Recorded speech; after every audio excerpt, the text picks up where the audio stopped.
ఈరోజు నేను చూపించేది paneer curry, paneer veg curry అన్నమాట. దీంట్లో కావాల్సిన ఇంగ్రీడియంట్స్ జీడిపప్పు, ఉల్లిపాయలు, టమాటాలు.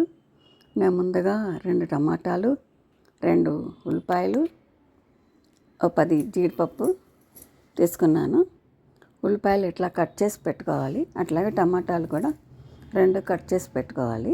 10 జీడిపప్పులు తీసుకుని ఒక బాణాలు తీసుకొని అందులో 10 జీడిపప్పులు, బాణాల్లో ఒక హాఫ్ గ్లాస్ నీళ్ళు పోసాను. ఈసారి ఇవి నూనెలో వేపకుండా నేను నీళ్ళల్లో ఉడకనిస్తున్నా. ఈ కర్రీ కూడా చాలా బాగుంటుంది. నీళ్ళల్లో వేపిన నీళ్ళల్లో ఉడికినా కానీ అది తర్వాత నూనెలో మగ్గుద్ది కాబట్టి టేస్ట్ బాగానే ఉంది.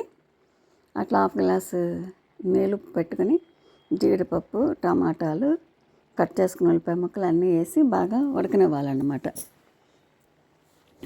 బాగా దగ్గరికి వచ్చి బాగా ఉడికాక అవి నీరు లేకుండా ఉడకనిచ్చుకోవాలి. నీరేం ఉండకూడదు. అట్లా ఉడికాక పక్కన పెట్టుకోవాలి. చల్లారనివ్వాలన్నమాట. మనం ఇది మిక్సీ వేసి పెట్టుకోవాలి. బాగా చల్లారనివ్వాలి. ఇప్పుడు మళ్ళీ మనం ఉల్లిపాయ ముక్కలు చిన్నగా కట్ చేసి పెట్టుకోవాలి. 2 పచ్చిమిర్చిని. ఈలోపు మనం తీసుకున్న పన్నీరు నేను వేపాను అన్నమాట నూనెలో. ఎందుకంటే ఇది నేనే తయారు చేశాను పన్నీరు.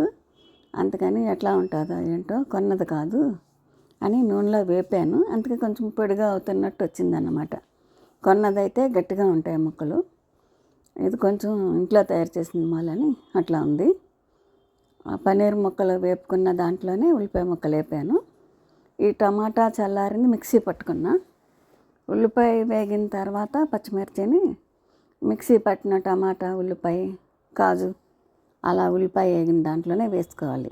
ఒకే బాణల్లో వేసుకొని అలాగా కొంచెం నీరు ఇంకేదాకా వేపాలన్నమాట. మళ్ళీ అది కూడా కొంచెం అంటే నీళ్ళలో ఉడకనిచ్చాం కదా, ఇంకొంచెం బాగా మగ్గితే నూనెలో బాగుంటుందని అట్లా బాగా కొంచెం ఉడుకుతుంది అన్నప్పుడు కారం, పసుపు, ఉప్పు మనం వేసుకోవాలి. కారం తినేవాళ్ళు 2 స్పూన్లు వేసుకోవచ్చు, 2.5 కూడా వేసుకోవచ్చు. మేము కొంచెం కారం, ఉప్పు తక్కువ తింటాం కాబట్టి కారం 1 స్పూన్ వేసుకున్నా. 1/2 స్పూను పసుపు, 1 స్పూను అల్లం పేస్టు వేసి అది బాగా కలుపుతున్నాను అనమాట. అది మొత్తం కలవాలి కదా. అల్లం పేస్ట్ కూడా మగ్గాలన్నమాట. అందులో నూనెలో మగ్గితేనే అల్లం పేస్ట్ బాగుంటుంది. అప్పుడు ధనియాల పౌడరు మొత్తం 2 యాలక్కాయలు, ఒక 1/2 డజన్ లవంగాలు, చెక్క అన్నీ మిక్సీ పట్టుకుని ఉన్నది అది అందులో వేసి బాగా కలిపాను. తర్వాత 1 గ్లాస్ వాటర్ పోసాను అన్నమాట. ఇదంతా ఉడకాలి కదా. మళ్ళీ ఆ వేగిన ఉల్లిపాయలు, టమాటా మొత్తం మళ్ళీ ఉడికితే బాగుంటుంది అన్నమాట కూర టేస్ట్గా. నీళ్ళు పోసి తర్వాత ఇందాక వేపు పెట్టుకున్నాం కదా, ఆ వేపు పెట్టుకున్న పన్నీర్ ముక్కలు ఇది బాగా ఉడికేగా వేసుకోవాలి. ముందే వేసుకుంటే పన్నీర్ ముక్కలు విడిపోతాయి అన్నమాట. పన్నీర్ ముక్కలు వేసాక కూడా బాగా ఎక్కువ కలపకూడదు, విడిపోతే కొంచెం లాస్ట్లో వేసుకుని మగ్గనిచ్చుకుంటే సరిపోతుంది. అది పన్నీరు ముక్కలు ఉడికి బాగా మగ్గిన ఆ పేస్ట్లో వేసుకుంటే గ్రేవీలో అట్లా కొంచెం కలుపుకోవాలి బాగా. మరీ ఎక్కువ కలపకూడదు. కొంచెం ఇప్పుడు ఇంకా లో ఫ్లేమ్లో పెట్టుకోవాలన్నమాట. ఇందాక దాకా ఉడికేటప్పుడు మీడియంలో పెట్టుకున్నా, ఇప్పుడు లో ఫ్లేమ్లో పెట్టి ఉడకనియాలన్నమాట. సన్న మంట మీద పెడితే కొంచెం మగ్గుతుంది అన్నమాట. లాస్ట్లో కొత్తిమీర వేసుకుంటే ఈ ఉప్పు కూడా 1.5 స్పూన్ వేసాను. అది చూపించడం మర్చిపోయాను. సాల్ట్, కారం, అల్లం పేస్ట్ వేసినప్పుడే, పసుపు వేసినప్పుడు ఉప్పు కూడా వేసాను. అది నేనే చూపిస్తా కదా, అందుకని అది చూపించడం మర్చిపోయా.